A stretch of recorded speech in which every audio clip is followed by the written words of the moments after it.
কড়াচির ভেতরে দিয়ে দিচ্ছি ধনে গুঁড়ো,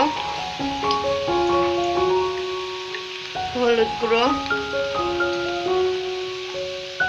শুকনো ঝালের গুঁড়ো,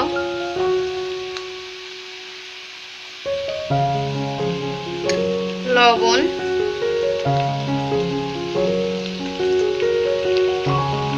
স্বাদ মতো দিবেন লবণ, যে যেরকম ঝাল লবণ খেতে পছন্দ করেন সেরকম অনুযায়ী দিবেন। এলাচ দারচিনি দুটাই দিয়ে দিলাম। জিরে বাটা, রসুন বাটা, কাঁচা ঝালটা আমি পরে দেব।